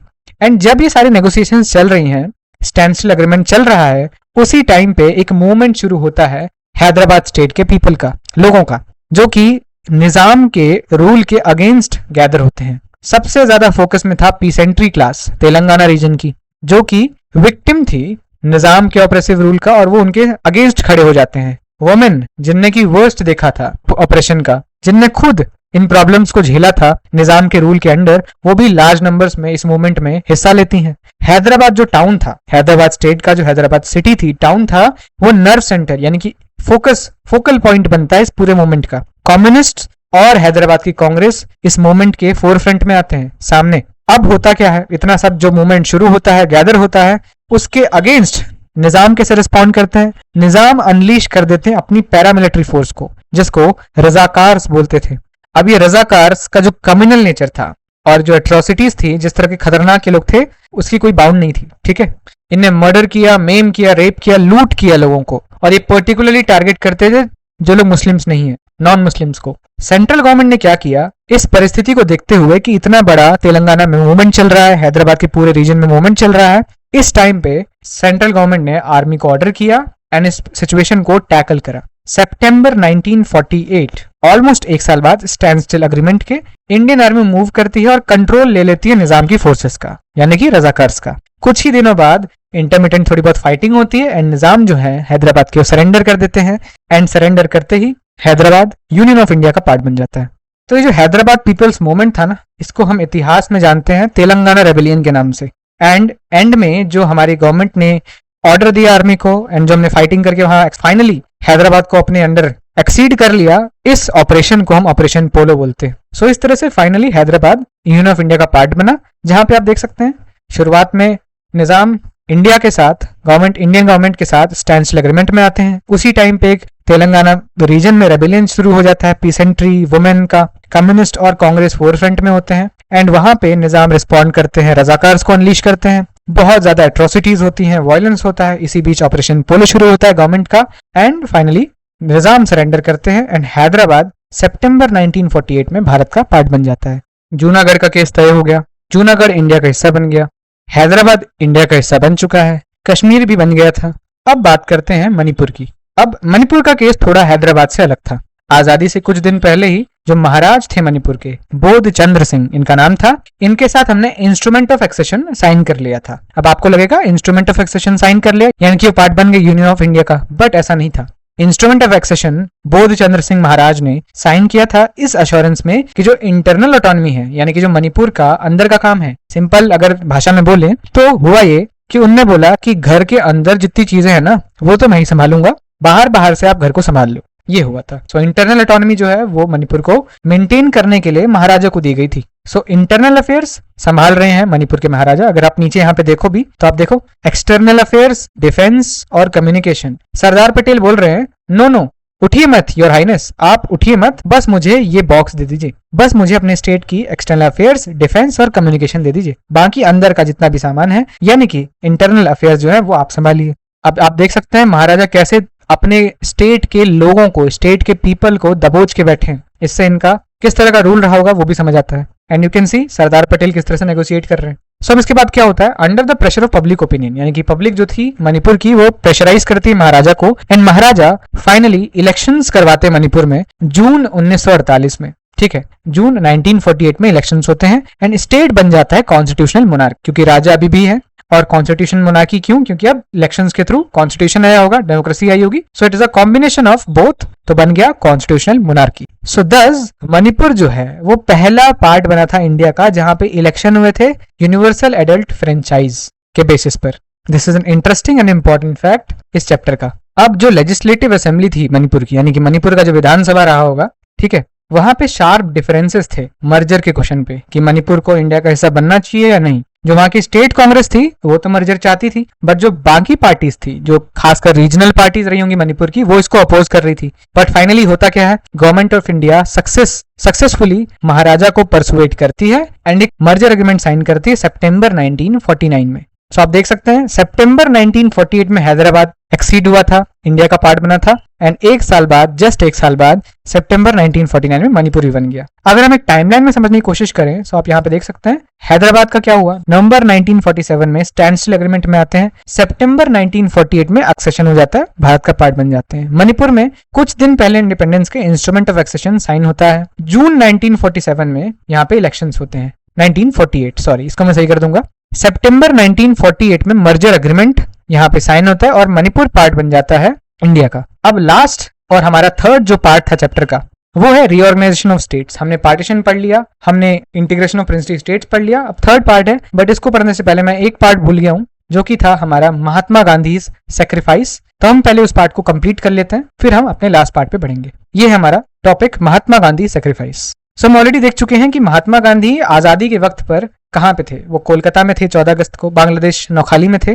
15 अगस्त 1947 को महात्मा गांधी किसी भी सेलिब्रेशंस में आजादी के ज्वाइन नहीं करते हैं। वो कोलकाता में थे, उस एरियाज में थे जहां पे बहुत ज्यादा ग्रुसम राइट्स हो रहे थे हिंदूज और मुस्लिम्स के। वो बहुत ही दुखी थे कम्युनल वायलेंस को देख के, जिस तरह से हिंदू मुस्लिम आपस में लड़ झगड़ रहे थे, एक दूसरे को मार रहे थे, और बहुत ही निराश थे, डिसहार्टेंड थे कि जिन प्रिंसिपल्स के लिए, नॉन वायलेंस, अहिंसा, सत्याग्रह, जिनके लिए उन्होंने जिया है और मरा है पूरे अपनी जिंदगी में, वो आज लोगों को, वो आज भारत के और पाकिस्तान के लोगों को साथ में बांध नहीं पा रहे थे। गांधी जी हिंदू और मुस्लिम लोगों को वायलेंस को छोड़ने के लिए परसुएड करते हैं, जगह जगह जाते हैं। उनकी प्रेजेंस से, उनकी वहां मौजूदगी से जो सिचुएशन थी कोलकाता की वो भी इंप्रूव होती है एंड लोग सेलिब्रेट करते हैं इंडिपेंडेंस को। बट गांधी जी की जो प्रेयर मीटिंग्स थी वहां पे भी बहुत लोग आते हैं। बट ये जो सिचुएशन थी ना, जो सुधरी थी, ये बहुत शॉर्ट लिव थी, टेम्पररी थी। फिर से वायलेंस इरप्ट होता है। फिर गांधी जी फास्ट रखते हैं पीस लाने के लिए। इसी तरह से अगले महीने वो जाते हैं दिल्ली में, जहां पे फिर से लार्ज स्केल वायलेंस इरप्ट हुई थी हिंदू और मुस्लिम्स के बीच में। गांधी जी डीपली कंसर्न थे मुस्लिम्स के लिए भी, जो मुस्लिम्स भारत में थे, कि उनको भी इक्वल सिटीजन्स के तौर पे उतनी ही इज्जत, डिग्निटी से रहने दिया जाए। वो एक और चीज के लिए कंसर्न थे, about the relations between India and Pakistan. अब यहाँ पे एक स्टेटमेंट आता है, ये कई बार हम लोग को समझ नहीं आता है, मैं इसका आपको बैकग्राउंड दूंगा। यहाँ पे लिखा ये है, he was unhappy with what he saw as the Indian government's decision not to honor its financial commitments to Pakistan। यहाँ पे लिखा ये है कि वो अनहैप्पी थे, खुश नहीं थे कि इंडियन गवर्नमेंट का जो डिसीजन था कि वो ऑनर नहीं करेंगे, रिस्पेक्ट ही नहीं करेंगे जो फाइनेंशियल कमिटमेंट थे हमारे पाकिस्तान के साथ उसको। सो इसका मतलब क्या है, पहले पूरे इस पैरा को पढ़ते हैं, फिर इसका मतलब जानेंगे। ये सब अपने दिमाग में रखते हुए फाइनली अपना लास्ट फास्ट, अपनी जिंदगी का लास्ट फास्ट रखते हैं जनवरी 1948 में। जिस तरह से हमने कोलकाता में किया था और इसका अफेक्ट हुआ था, उसी तरह से दिल्ली में भी होता है। कम्युनल टेंशन और जो वायलेंस थी वो कम होती है। दिल्ली के मुस्लिम्स और सराउंडिंग एरियाज के जो मुस्लिम्स थे वो सेफली अपने घर रिटर्न करते हैं। गवर्नमेंट ऑफ इंडिया भी फाइनली अग्री कर जाती है पाकिस्तान को ड्यूज देने की। अभी ड्यूज क्या थे, या जो फाइनेंशियल कमिटमेंट थी क्या, इसका बैकग्राउंड देखते हैं। सो बेसिकली अनडिवाइडेड इंडिया जो था उसके कैश रिजर्व थे। अब आप ये सोचिए, एक घर है, उस घर में कुल संपत्ति है 400 करोड़। अब वो घर का बंटवारा हो रहा है, तो जिस हिसाब से उस घर का बंटवारा होगा उसी हिसाब से उस संपत्ति का बंटवारा होगा। उसी तरह से भारत और पाकिस्तान का भी हुआ। अनडिवाइडेड इंडिया एक घर था, ठीक है, और हमारा जो कैश रिजर्व था वो 400 करोड़ का था। तो क्योंकि पार्टीशन के बाद पाकिस्तान अलग हुआ, भारत अलग हुआ, तो ये 400 करोड़ भी बटेगा।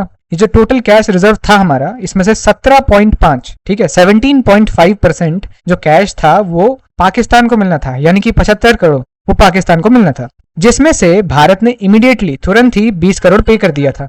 बट उसके बाद जो वायलेंस इरप्ट होती है एंड जिस तरह से पाकिस्तान और इंडिया के बीच में रिलेशनशिप कमजोर होती है, जो चीजें होती हैं, उसके बाद बाकी का जो 55 करोड़ था वो इंडिया उस समय पे नहीं दे रहा था। बट गांधी जी फास्ट करते हैं, गांधी जी परसुएट करते हैं, उसके बाद फाइनली हम ये ड्यूज भी क्लियर करते हैं। ये था फाइनेंशियल कमिटमेंट्स का पूरा background.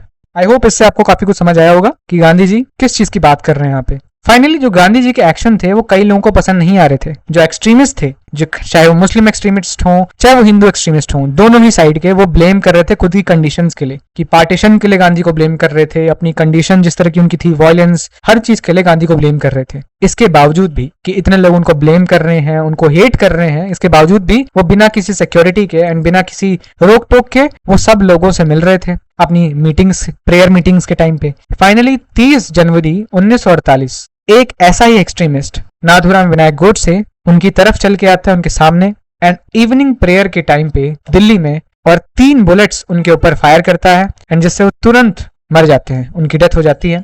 thus ending a lifelong struggle for non-violence, justice and tolerance. So this was the story of Mahatma Gandhi sacrifice कि इंडिपेंडेंस के टाइम पे उनकी क्या परिस्थिति थी एंड वो क्या कर रहे थे। अब बढ़ते हैं अपने चैप्टर के लास्ट पार्ट में एंड लास्ट पॉइंट जो हमारा था।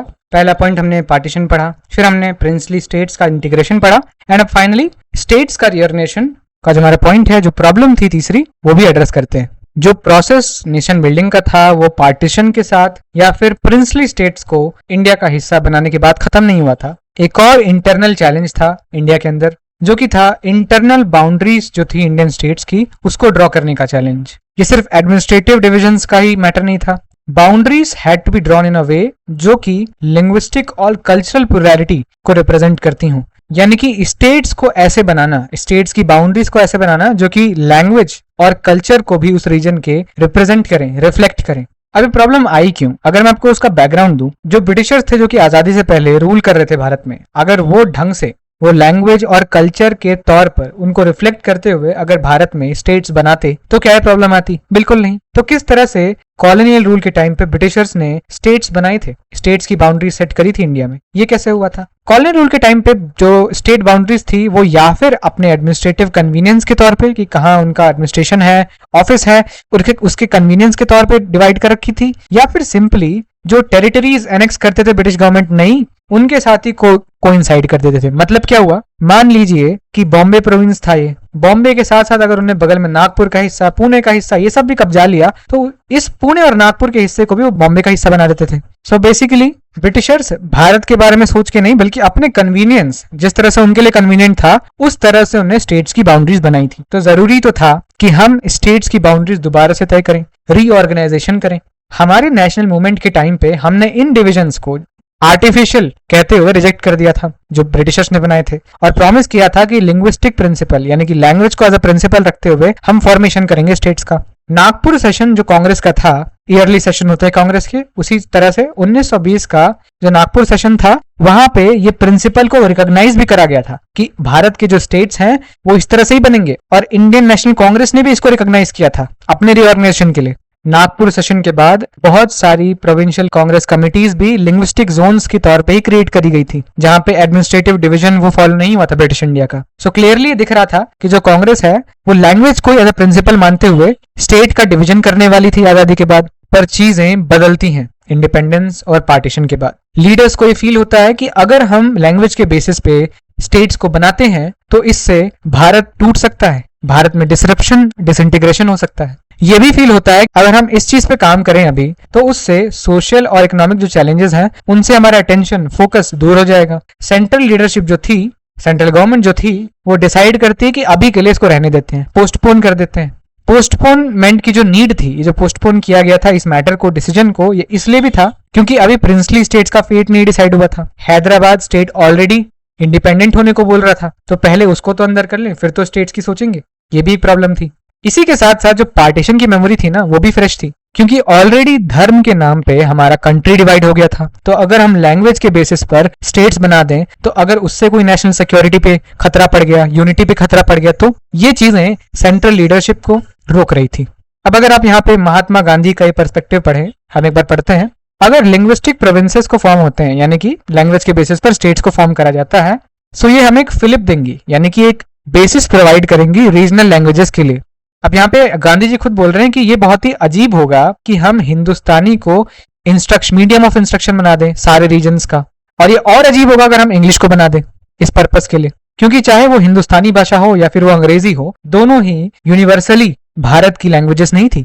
अलग अलग जगह में, अलग अलग रीजन्स में अलग अलग भाषाएं बोली जाती थी। सो कहीं ना कहीं गांधी जी भी लिंग्विस्टिक प्रोविंसेस के फॉर्मेशन में सपोर्ट में दिख रहे हैं। The decision of the national leadership जो ये था पोस्टपोन करने का, ये चैलेंज कौन करते हैं? लोकल लीडर्स और पीपल, अलग अलग जो रीजन के लीडर्स थे वो इसको चैलेंज करते हैं। प्रोटेस्ट शुरू हो जाते हैं Telugu speaking area Madras province में। प्रेजेंट में तो कोई मद्रास प्रोविंस नहीं है, बट आजादी के टाइम पे मद्रास प्रोविंस था जो कि इंक्लूड करता था तमिलनाडु को, पार्ट्स ऑफ आंध्र प्रदेश, केरला और कर्नाटक, यानी बहुत बड़ा राज्य था। आज के इन सभी तमिलनाडु और कुछ पार्ट्स आंध्र प्रदेश, केरला और कर्नाटका को इंक्लूड करता था। इस मद्रास प्रोविंस में जो तेलुगु स्पीकिंग एरिया था वो प्रोटेस्ट शुरू कर देता है। प्रोटेस्ट किसके लिए होता है? विशाल आंध्र मूवमेंट, एक मूवमेंट जो कि सेपरेट आंध्र प्रोविंस, एक सेपरेट आंध्र स्टेट की मांग कर रहा है, और ये मांग करते हैं कि जो तेलुगु स्पीकिंग एरिया है उसको एक सेपरेट आंध्र प्रोविंस बना दिया जाए, मद्रास से अलग कर दिया जाए। अब नियरली जितनी भी पॉलिटिकल फोर्सेस थी आंध्र रीजन के अंदर की, वो भी इसके फेवर में थे। वो भी चाहते थे कि आंध्र प्रोविंस एक नया बनना चाहिए और लिंग्विस्टिक रीऑर्गेनाइजेशन होना चाहिए मद्रास प्रोविंस का भी। ये जो मूवमेंट था विशाल आंध्र मूवमेंट, ये धीमे धीमे मोमेंटम गैदर करता है। And as a result of the central government's vacillation. इस शब्द का मतलब क्या है, वैसिलेशन का मतलब क्या है? वैसिलेशन का मतलब होता है inability to make a decision, यानी कि इनडिसिसिव होना। डिसीजन वो बना ही नहीं पा रहे थे, पोस्टपोन कर रहे थे पहले तो, उसके बाद भी ये प्रोटेस्ट देखने के बाद, मूवमेंट देखने के बाद भी वो डिसीजन नहीं ले पा रहे थे और बार बार अपने चेंज करना ओपिनियन, प्लान या एक्शन को। तो इसी वजह से मूवमेंट और ज्यादा बड़ा बन जाता है। पोटी श्रीरामुलु जो कि कांग्रेस लीडर थे, वेटरन गांधीयन फॉलोवर थे, वो इंडेफिनेट फास्ट में चले जाते हैं, अनिश्चित काल के लिए फास्ट, यानी कि जब तक उनकी मांगे पूरी नहीं होती, मूवमेंट की मांगे पूरी नहीं होती, तब तक वो फास्ट रखेंगे एंड वो मांगे पूरी नहीं होती और उस वजह से उनकी डेथ हो जाती है। 56 दिन तक फास्ट रखने के बाद, 56 days is a very long time, इतने दिन तक फास्ट रखने के बाद फाइनली उनकी डेथ हो जाती है। वो ऑलरेडी देख रहे थे लोग कि उनकी मांगे पूरी नहीं हो रही थी एंड अब उनके एक बहुत बड़े लीडर की डेथ हो गई थी। इस वजह से और ज्यादा अनरेस्ट और वायलेंस क्रिएट होती है आंध्र रीजन में। बहुत बड़े नंबर्स में लोग स्ट्रीट्स में आ जाते हैं, कई लोग इंजर्ड हो जाते हैं, कई लोग पुलिस फायरिंग में मर जाते हैं। मद्रास का जो लेजिस्लेचर था, वहां पे सेवरल लेजिस्लेटर्स जो थे, विधायक जो थे, वो अपनी सीट्स से रिजाइन कर देते हैं प्रोटेस्ट में। एंड फाइनली इतना सब कुछ होने के बाद प्राइम मिनिस्टर नेहरू अनाउंस करते हैं formation of a separate Andhra state दिसंबर 1952 में। तो अगर मैं आपको इस पूरे विशाल आंध्र मूवमेंट की एक समरी दूं तो हम यहाँ पे इस सुंदर से फ्लोचार्ट से देख सकते हैं। आप ये देख सकते हैं, ये है पोटी श्रीरामुलु, ये है Vishal Andhra movement. Telugu speaking areas जो ओल्ड मद्रास प्रोविंस का था, वहां पे मूवमेंट हुआ था एक सेपरेट आंध्र प्रोविंस के लिए। पोटी श्रीरामुलु एक कांग्रेस लीडर, वेटरन गांधीयन थे, इंडेफिनेट फास्ट में चले जाते हैं एंड उनकी डेथ हो जाती है 56 डेज बाद। इसकी वजह से ग्रेट अनरेस्ट होता है, वायलेंट आउटबस्ट होता है, लोग स्ट्रीट्स में आ जाते हैं, इंजर्ड होते हैं, किल होते हैं एंड कुछ जो लेजिस्लेटर्स थे, विधायक थे, वो सीट्स अपनी रिजाइन कर देते हैं प्रोटेस्ट में। फाइनली पीएम अनाउंस करते हैं formation of separate Andhra state दिसंबर 1952 में। Now you will be very curious कि ये पोटी श्रीरामुलु थे कौन, तो इनके बारे में थोड़ा एक बार देखते हैं, इनसाइट देता हूं आपको। ये एक इंडियन फ्रीडम फाइटर थे, इनको इम्प्रिजन किया गया था, ये जेल गए थे।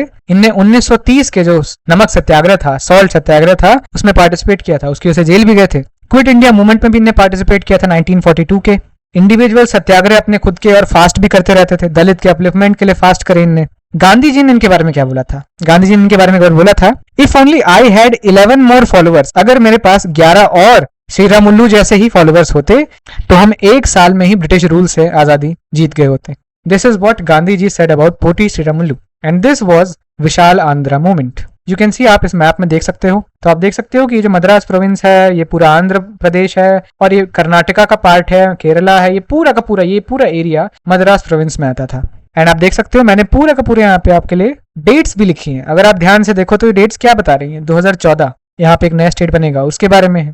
इसी तरह से जगह जगह पे डेट्स लिखी है और आपको आइडेंटिफाई करना है डेट्स का सिग्निफिकेंस क्या है। ठीक है, ये आपके लिए है, वर्कशीट के तौर पे भी आप कर सकते हैं इसमें।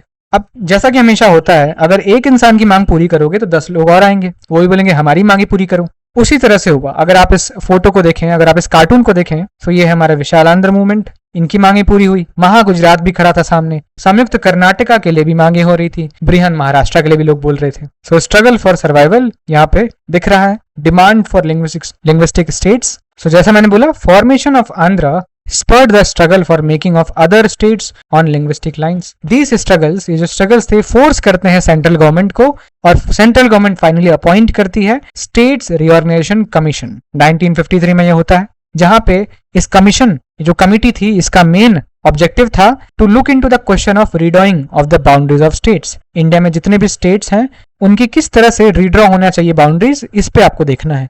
कमीशन फाइनली अपनी रिपोर्ट देती है और रिपोर्ट में एक्सेप्ट करते हैं कि जो बाउंड्रीज हैं स्टेट की, वो रिफ्लेक्ट करनी चाहिए डिफरेंट लैंग्वेजेस को। और इसी रिपोर्ट के बेसिस पे स्टेट्स रीऑर्गेनाइजेशन एक्ट आता है। यह एक्ट पास होता है 1956 में, जिसके तहत 14 स्टेट्स और 6 यूनियन टेरिटरीज क्रिएट होती हैं। As you can see, timeline में भी यही चीज लिखी है। अब हम आगे बढ़ते हैं। यू कैन सी, ये कार्टून दिया है जहाँ पे ये जिनी है, ये SRC लिखा है, स्टेट्स रिऑर्गेनाइजेशन कमीशन है ये। एंड ये आई थिंक लीडर्स हैं, नेहरू की जैसी फोटो लग रही है, तो बेसिकली ये लीडर्स हैं, ये सारे लीडर्स हैं, या अबुल कलाम आजाद जैसे लग रहे हैं। ठीक है, ये सारे लीडर्स खड़े हैं, कोक्सिंग द जिनी बैक, तो जिनी को वापस अंदर जाने को बोल रहे हैं। 1956 का ये है। सो बेसिकली जो लिंग्विज्म का, जो लैंग्वेज की वजह से जो रिवोल्यूशन आ गया था ना पूरे देश में, इसका जो जिनी पैदा हो गया था बड़ा सा, उसको हम बोल रहे हैं अब वापस चले जाओ, स्टेट्स रिऑर्गेनाइजेशन कमीशन आ गई है, तो इसको वापस हम अंदर भेज रहे हैं कि फाइनली अब ये जो मूवमेंट है ये शांत हो सकता है। आप देख सकते हैं, ये है रिपोर्ट स्टेट्स रिऑर्गेनाइजेशन कमीशन की, 1955 में आई थी। सो 1953 में कमीशन बनी, 55 में रिपोर्ट आई और 56 में एक्ट आया और क्रिएट हुए 14 न्यू स्टेट्स और 6 union territories. One of the most important concern जो था अर्ली ईयर्स में आजादी के बाद वो था सेपरेट स्टेट्स की डिमांड। और ये कंसर्न क्या था इसमें? कंसर्न ये था कि इससे इंडेंजर होगी हमारी कंट्री की यूनिटी। लीडर्स ये फील कर रहे थे कि लिंग्विस्टिक स्टेट से सेपरेटिज्म आ सकता है, हो सकता है तमिलनाडु, कर्नाटका, महाराष्ट्र कल के दिन अपने एक सेपरेट नेशन की बात करने लगे और प्रेशर क्रिएट करें न्यूली फाउंड नेशन में। Movements for the formation of these states changed the nature of democratic politics, but होता उसका उल्टा है। जो डेमोक्रेटिक पॉलिटिक्स और लीडरशिप थी हमारे इंडिया की, उसका नेचर ही चेंज हो जाता है। स्टेट्स के reorganisation on the basis of language से होता क्या है? Path to politics and power open हो जाता है to people other than the small English speaking elite. तो अब जिसको इंग्लिश बोलनी आती थी उसी के लिए पॉलिटिक्स नहीं है। एक छोटे से रीजन से आने वाले जो कि अपनी रीजनल लैंग्वेज बोलता है, अपने कल्चर से बहुत इंटीग्रेटेड है, उसके लिए भी पॉलिटिक्स है। It did not lead to the disintegration of the country, ऐसा बिल्कुल भी नहीं हुआ, बल्कि स्ट्रेंथन किया इसने नेशनल यूनिटी को।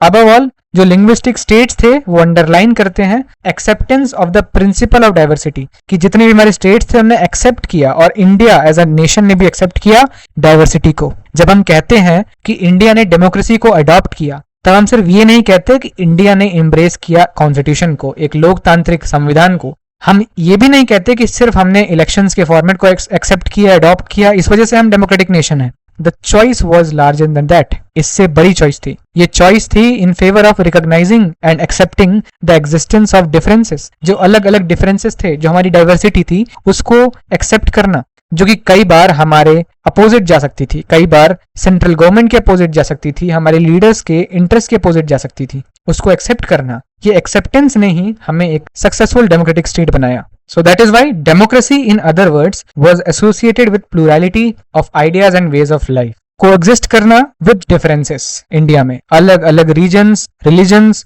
लैंग्वेज, कल्चर, एथनिसिटी के साथ कोएग्जिस्ट करना, रहना, ये था इंडिया के लिए डेमोक्रेसी। अब लास्ट पार्ट में हम लोग पढ़ते हैं क्रिएशन ऑफ न्यू स्टेट्स। एक फास्ट फॉरवर्ड मैनर में पढ़ेंगे। अब हमने स्टेट्स रिऑर्गेनाइजेशन एक्ट बना दिया, रिपोर्ट लिया। इसका मतलब ये नहीं कि हमने तुरंत ही सारे नए स्टेट्स बना दी थी लैंग्वेज के माध्यम पे, ऐसा नहीं हुआ था। There was an experiment of bilingual Bombay state. हमने यहाँ पे एक्सपेरिमेंट किया था बॉम्बे स्टेट। बॉम्बे स्टेट जो था वो कंसिस्ट करता था गुजराती स्पीकिंग पीपल का भी और मराठी स्पीकिंग पीपल का भी। एक पॉपुलर एजुटेशन के बाद, मूवमेंट के बाद फाइनली महाराष्ट्र और गुजरात अलग अलग स्टेट बना दी जाते हैं बॉम्बे स्टेट से। 1960 में काम होता है। पंजाब, जहां पे फिर से दो अलग अलग लिंग्विस्टिक ग्रुप्स रह रहे थे, हिंदी स्पीकिंग हरियाणवी लोग, हिमाचली लोग और पंजाबी स्पीकिंग।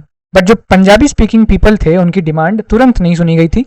1956 में, ये बाद में हुआ। स्टेटहुड पंजाब को 10 साल बाद मिला, यानी कि 1966 में, जहां पे हरियाणा और हिमाचल अलग अलग सेपरेट स्टेट्स बने पंजाब से निकल के। अनदर मेजर रिऑर्गेनाइजेशन होता है नॉर्थ ईस्ट के एरिया में 1972 में, जहां पे मेघालय असम से निकल के बनता है एक सेपरेट स्टेट, और मणिपुर और त्रिपुरा ये भी सेपरेट स्टेट्स के तौर पे इमर्ज होते हैं सेम ईयर में। तो 1972 में मणिपुर, त्रिपुरा और मेघालय 3 स्टेट्स बनते हैं। 1987 में मिजोरम और अरुणाचल बनते हैं। नागालैंड को सेपरेट स्टेट का ओहदा मिलता है 1963 में। हालांकि लैंग्वेज ही सिर्फ और सिर्फ सोल बेसिस नहीं था ऑर्गेनाइजेशन का, it was also separate regional culture और कंप्लेंट्स जो थी रीजनल इम्बैलेंस की। तो रीजनल इम्बैलेंस होना, उसी के साथ साथ कल्चर का अलग होना, इस वजह से भी हमारे यहाँ स्टेट्स का रिऑर्गेनाइजेशन हुआ। 2000 में 3 स्टेट्स क्रिएट होते हैं। छत्तीसगढ़ निकल के आता है मध्य प्रदेश से, उत्तराखंड निकल के आता है उत्तर प्रदेश से, एंड झारखंड निकल के आता है बिहार से। तो ये 3 स्टेट्स कल्चर के माध्यम पे, कल्चर के बेस पे बनते हैं 2000 में। लेटेस्ट स्टेट हमारा है तेलंगाना, जो कि बना है 2 जून 2014 में। एंड जो ये रिऑर्गेनाइजेशन की स्टोरी है, ये जो मूवमेंट है, ये अभी खत्म नहीं हुई है। अभी भी कंट्री के कई रीजन्स में मूवमेंट्स चल रहे हैं जो कि डिमांड कर रहे हैं सेपरेट और स्मॉलर स्टेट्स। इंक्लूड करते हैं जैसे विदर्भ, सेपरेट विदर्भ स्टेट के लिए महाराष्ट्र में चल रहा है। हरित प्रदेश जो पश्चिम रीजन है, वेस्टर्न रीजन है उत्तर प्रदेश का, वहां पे डिमांड चल रही है। नॉर्दर्न रीजन जो वेस्ट बंगाल का, वहां पे डिमांड चल रही है एक सेपरेट बोडोलैंड के लिए। तो हम देख सकते हैं, सॉरी बोडोलैंड नहीं, बोडोलैंड हमारा आसाम में चल रहा है। सो अगर मैं थोड़ा आपको एक आइडिया दूं तो गोरखालैंड एक सेपरेट स्टेट के लिए वेस्ट बंगाल में चल रहा है। गोरखा रीजन जो है वेस्ट बंगाल का, नॉर्थ बंगाल में। उसी तरह से असम में बोडोलैंड के लिए चल रहा है, बोडो पीपल के लिए। एंड मणिपुर कॉन्फ्लिक्ट जो हमारा चल रहा है इतने सालों से, उसमें भी कुकीज और कम्युनिटी जो है वो डिमांड करती हैं एक स्पेशल यूनियन टेरिटरी का स्टेटस विद अ लेजिस्लेचर। तो यू कैन सी कि अभी भी हमारे देश में कई ऐसे हिस्से हैं, कई ऐसे रीजन्स हैं, कई ऐसे कल्चर हैं जो कि एक सेपरेट स्टेट या फिर एक सेपरेट यूनियन टेरिटरी का स्टेटस सरकार से मांग रहे हैं। एक क्वेश्चन लिखा है यहाँ पे लास्ट में, US has 1/4 of our population but 50 states. हमारी जितनी पॉपुलेशन है उसकी 25% पॉपुलेशन है यूएस की, पर उनके फिर भी 50 स्टेट्स हैं। तो इंडिया के क्यों नहीं हो सकते हैं 100 से ज्यादा स्टेट्स या फिर 50 states? What do you think about it? जो भी इस वीडियो को यहाँ तक देख रहा है, क्वेश्चन सुन रहा है, सो प्लीज अपना एक आइडिया जरूर देना, आपको क्या लगता है इस बारे में। मैंने पूरी कोशिश करी चैप्टर को इंटरेस्टिंग बनाने की, कुछ नए इंसाइट्स लाया, बीच बीच में कुछ शॉर्ट स्टोरीज बताई, and you can C NCERT जिस तरह से मैंने यहाँ पे हाईलाइट करी, एनोटेट करी है। यहाँ पे मैंने कुछ फीचर्स लिखे हैं, रिफाइन एनसीईआरटी जो आपकी है। हाईलाइटिंग टेक्निक मैंने क्या यूज करी है, you can see colours, icons and their usage, जो मैंने आइकन्स यूज किए हैं, एंड कुछ अदर फीचर्स भी यहाँ पे यूज हुए हैं। अब चैप्टर को खत्म करने से पहले हम एक और चीज की तरफ देखेंगे, जो कि मेरी इस एनसीईआरटी पीडीएफ का एक हाईलाइट है, एक फीचर है। वो फीचर है ये active recall mind map. So basically ये माइंड मैप जो है ये आपका पूरा एक्टिव रिकॉल करा सकता है चैप्टर का, जहाँ पे आप देख सकते हैं चैलेंजेस ऑफ नेशन बिल्डिंग ये आपका चैप्टर है, एंड ये यहाँ पे सब टॉपिक्स हैं जितने भी आपके इस चैप्टर के हैं।